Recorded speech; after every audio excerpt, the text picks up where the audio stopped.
Hello दोस्तों, स्वागत है आपका हमारे यूट्यूब चैनल पर। आज के वीडियो में हम बात करने वाले हैं MSW ड्राइवर इंजन स्टिक के टॉपिक नंबर सेकंड चल रहा है। इंजन के मुख्य भाग एवं उनकी मरम्मत पार्ट 7 पढ़ेंगे। ये क्लास आपके एग्ज़ाम की दृष्टि से महत्वपूर्ण क्लास है। अब हम वीडियो शुरू करते हैं। आज हम बात करने वाले हैं वाल्व टॉप के प्रकार। वाल्व टॉप कितने प्रकार के होते हैं? वाल्व टॉप 3 प्रकार के होते हैं। पहला है फ्लैट टॉप। ज़्यादातर इंजनों में इसी प्रकार के वाल्वों का प्रयोग किया जाता है। इनकी टॉप समतल बनी होती है। दूसरा है टूलिप टॉप। इस प्रकार के वाल्व गैसों की दक्षता से सील करने की सामर्थ्य रखते हैं। इनका प्रयोग रेसिंग कार तथा वायुयानों के इंजनों में किया जाता है। इनकी टॉप नीचे की ओर कुछ गोलाई लिए होती है। तीसरा है स्टैंडर्ड टॉप। स्टैंडर्ड टॉप है, इन वाल्वों का प्रयोग कम होता है। इनकी टॉप ऊपर से कुछ गोलाई लिए होती है। आप चित्र में देख सकते हैं, तीनों वाल्वों का चित्र दर्शाया गया है, जिसमें स्टैंडर्ड टाइप, फ्लैट है और दूसरा। आगे हम देखते हैं इंजन वाल्व किस धातु के बने होते हैं।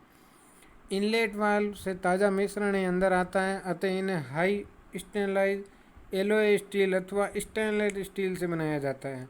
तो हमको प्रश्न पूछ सकता है एग्जाम की, इंजन का वाल्व किससे बना होता है? स्टेनलेस स्टील या एलॉय स्टील से बना होता है। एग्जॉस्ट वाल्व से जली हुई गैसें बाहर निकलती है, जिनका तापमान अधिक होता है, जिससे इनको अधिक ताप का सामना करना पड़ता है। अतः इनके लिए निकिल स्टील का क्रोम मोलिब्डेंट एलॉय का प्रयोग किया जाता है। आजकल ऑस्टेनाइक स्टेनलेस स्टील का भी प्रयोग किया जाता है। ये धातु जंग तथा ताप की अच्छी अवरोधक होती है। आगे हम देखते हैं कि किस किस के बने होते हैं। पहला इसमें होता है मैग्नीज, जिसकी प्रतिशतता होती है 1% तक अधिकतम प्रयोग किया जाता है। दूसरा है गंधक, जिसका प्रतिशतता होती है 0.0035% अधिकतम इसका प्रयोग किया जाता है। तीसरा कार्बन का प्रयोग किया जाता है। चौथा निकिल का प्रयोग किया जाता है। पांचवा क्रोमियम का प्रयोग किया जाता है। छठा मोलिब्डेनम का प्रयोग किया जाता है। सातवां फास्फोरस का प्रयोग किया जाता है। आगे हम देखते हैं वाल्व लगाने की विधियाँ। वाल्वों को कितनी विधियों के द्वारा लगाया जा सकता है? सामान्य तौर पर इंजन वाल्व इंजन के सिलेंडर हेड अथवा सिलेंडर ब्लॉक में लगाए जाते हैं। वाल्व लगाने की विधि तथा उनके संचालन की व्यवस्था इंजन बनाने वाली कंपनी अपनी सुविधा तथा इंजन डिजाइन के अनुसार रखती है। वाल्व लगाने की विधि के आधार पर इनका वर्गीकरण इस प्रकार किया जाता है।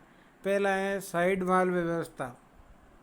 साइड वाल्व व्यवस्था में इनलेट तथा एग्जॉस्ट वाल्वों को सिलेंडर ब्लॉक में लगाया जाता है। इस व्यवस्था में वाल्व सिलेंडर ब्लॉक में बनी साइड में उल्टे फिट किए जाते हैं। इंजन ब्लॉक में सीट से इन्हें चिपकाए रखने के लिए स्प्रिंग लगी होती है, जिससे केप तथा स्प्रिंग रिटेनर द्वारा लॉक कर दिया जाता है। ये वाल्व इंजन के चलने पर कैमशाफ्ट की कैम लोब द्वारा उठाए गए टेपिड से ऊपर उठकर खुलते हैं। इस व्यवस्था के अंतर्गत ही एल टाइप, टी टाइप तथा एफ टाइप वाल्व व्यवस्था आती है। आप चित्र में देख सकते हैं, वाल्व का चित्र दर्शाया गया है, साइड वाल्व की व्यवस्था बताई गई है। आगे हम देखते हैं एल टाइप वाल्व व्यवस्था। यह दोस्तों रोकर आर्म का चित्र है, जो भी आप देख सकते हैं।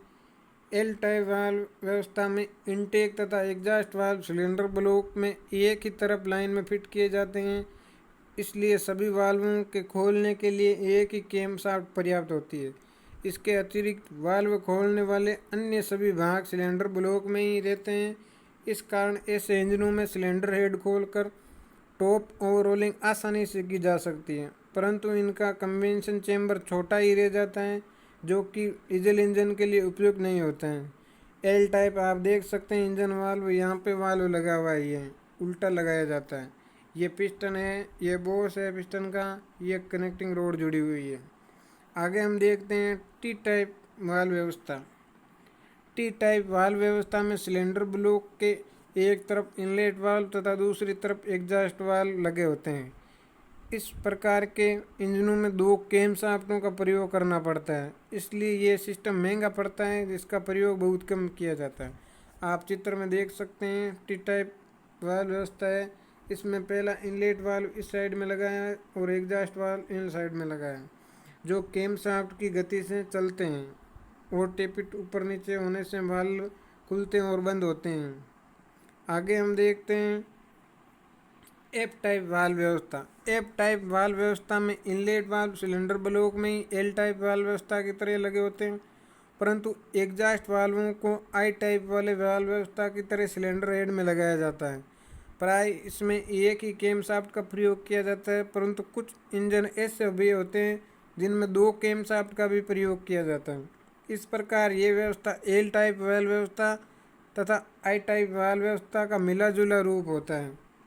आगे हम देखते हैं 5वां ओवरहेड वाल्व व्यवस्था। ओवरहेड की वाल्व व्यवस्था को आई हेड वाल्व व्यवस्था भी कहा जाता है। इस व्यवस्था में इनलेट तथा एग्जॉस्ट वाल्व सिलेंडर हेड में लगाए जाते हैं। इसमें एक ही कैमशाफ्ट का प्रयोग किया जाता है। इस व्यवस्था में वाल्वों को खोलने व बंद करने के लिए 2 अतिरिक्त भागों की आवश्यकता पड़ती है। पहला है पुश रोड, दूसरा है रोकर आर्म असेंबली। इंजन के चलने पर कैमलोब द्वारा टेपिट ऊपर उड़ते हैं। इनके द्वारा पुश रोड भी ऊपर उड़ती है। पुश रोड के ऊपर उठने से रोकर, जो कि एक शाफ्ट पर फिट रहता है, उसका एक सिरा उठा है तथा तराजू की डंडी के समान दूसरा सिरा नीचे झुका जाता है। झुका हुआ सिरा वाल्व स्टेम पर दबाव डालता है, जिससे वाल्व खुल जाता है। ये वाल्व व्यवस्था सबसे अच्छी होती है क्योंकि वाल्वों को प्राप्त गर्मी सिलेंडर हेड के वाटर जैकेटों आय द्वारा पानी से कम होती रहती है। आप चित्र में देख सकते हैं ओवरहेड वाल्व व्यवस्था का चित्र दर्शाया गया है, जिसमें रोकर आर्म लगी हुई है, शाफ्ट लगी हुई है, वाल्व स्प्रिंग है, सिलेंडर हेड है, वाल्व सीट है। ये वाल्व है, ये पुश रोड के द्वारा चलाया जाता है। ये पुश रोड है, ये इंजन का ब्लॉक है, ये वाल्व लेप है टी टाइप का, ये सिलेंडर हेड है, ये वाल्व है।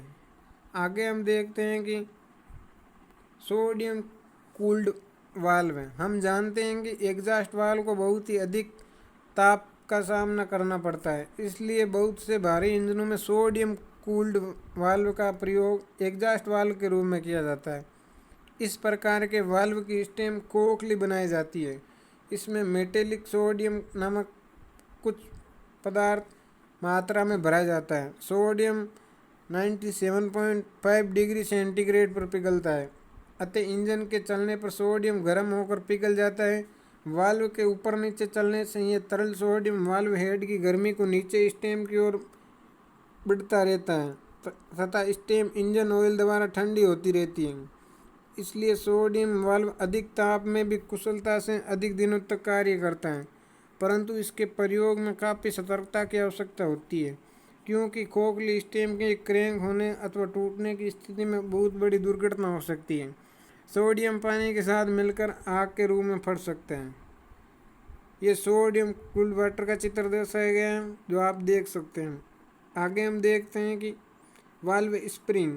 वाल्वों को उसकी सीट से ठीक प्रकार चिपकाकर बंद करने के लिए वाल्व स्प्रिंग का प्रयोग किया जाता है। प्राय एक वाल्व स्प्रिंग के लिए एक स्प्रिंग का ही प्रयोग किया जाता है, परंतु कुछ इंजनों में 2 स्प्रिंग भी एक वाल्व में लगाई जाती हैं। इसमें गैसों के लीक होने की कोई संभावना नहीं रह जाती। इन स्प्रिंगों की तन्य सामर्थ्य बहुत अच्छी होती है। इनकी इंजन ओवरहोलिंग के समय इन स्प्रिंगों की तन्य सामर्थ्य नाप लेनी चाहिए। इसके लिए स्प्रिंग टेंशनर टेस्टर का प्रयोग किया जाता है। यदि स्प्रिंग कमज़ोर हो गए तो उनके स्थान पर नए स्प्रिंग डालने चाहिए। स्प्रिंग चेक करने का एक साधारण उपाय चित्र 9.48 में दर्शाया गया है। इस उपाय में वाइस में एक लंबा बोल्ट कस दिया जाता है। इसमें नीचे एक स्प्रिंग डालकर एक वाशर रख देते हैं, फिर दूसरी स्प्रिंग रखकर एक वाशर रख देते हैं। अब ऊपर से नट को कसकर दोनों स्प्रिंगों को दबाया जाता है। नट को थोड़ा कसने के बाद स्टील फुट रूल द्वारा दोनों स्प्रिंगों की लंबाई नापते हैं। दोनों स्प्रिंगों की लंबाई लगभग एक समान होनी चाहिए। अधिक अंतर आने पर अधिक दबने वाली स्प्रिंग को कमज़ोर मानकर बदल देना चाहिए। वाल्व स्प्रिंग को चेक करने का चित्र आप देख सकते हैं, जिसमें वॉइस के अंदर है वो वाल्व को लगाया जाता है। ये वॉइस है जो आपने भी देखी होगी, और ये स्प्रिंग ऊपर की ओर भी है और नीचे की ओर है। अब ऊपर से इसको नट को कसा जाता है। जो अंतर होता है, जो ज़्यादा अंतर होता है, उस स्प्रिंग को बदल दिया जाना चाहिए। आगे हम देखते हैं वाल्व गाइड। सिलेंडर ब्लॉक अथवा सिलेंडर हेड में जहां वाल्व फिट किए जाते हैं उनके बीच में वाल्व गाइड फिट की जाती है। वाल्व की डंडी इसी गाइड में ऊपर नीचे चलती है। यह कास्ट आयरन के बने पतले पाइप के समान होती है, परंतु वी टाइप सिलेंडर के इंजनों में यह 2 टुकड़ों में बनी होती है, जिन्हें वाल्व फिट करते समय अलग से लगाया जाता है। वाल्व गाइड इंजन के लंबे समय तक चलने से वाल्व स्टेम की रगड़ खाकर घिस जाती है। इस कारण वाल्व ठीक प्रकार से कार्य नहीं कर पाते तथा वाल्व स्टेम द्वारा इनमें से लुब्रिकेशन ऑयल कंबेंशन चेंबर में जाकर जलने लग जाता है। अतः जब इंजन ओवरऑलिंग की जाए तो वाल्व गाइड अवश्य बदल लेनी चाहिए। आगे वाल्व गाइड फिट कैसे की जाती है। वाल्व गाइड फिट करने के लिए सिलेंडर हेड या सिलेंडर ब्लॉक को 300 डिग्री सेंटीग्रेड से 350 डिग्री सेंटीग्रेड तक गर्म करना चाहिए तथा वाल्व गाइड को बर्फ में ठंडा करके प्रेस फिट करना चाहिए। गाइड को वाल्व सीट की ओर से फिट किया जाता है। फिट करते समय वाल्व स्टेम तथा गाइड के बीच में 0.0015 से 0.0025 तक क्लीयरेंस होना चाहिए, जिससे आसानी से चल सके। तो दोस्तों, आप पहली बार हमारे चैनल पर आएँ तो चैनल को सब्सक्राइब करें और बेल आइकन को प्रेस करें, जिससे आने वाले नोटिफिकेशन आपको प्राप्त हो सकें। और दोस्तों, कल तक एक वीडियो आएगा जिसमें हमने टॉपिक फर्स्ट पढ़ा था, उसके सारे ऑब्जेक्टिव क्वेश्चन करवाए जाएंगे, तो वो वीडियो भी ज़रूर देखना। और इसकी PDF के लिए आप हमारे टेलीग्राम चैनल पर जुड़ सकते हैं, जिसका लिंक वीडियो के डिस्क्रिप्शन में दिया गया है। और दोस्तों, आपका संपूर्ण कोर्स करवाया जाएगा BRO का, और आने वाले दिनों में ऑब्जेक्टिव टाइप क्वेश्चन भी करवाए जाएंगे। तो दोस्तों, प्लीज़ आप चैनल को सब्सक्राइब ज़रूर करें। धन्यवाद दोस्तों, आज के वीडियो में इतना ही। मिलते हैं नेक्स्ट वीडियो में।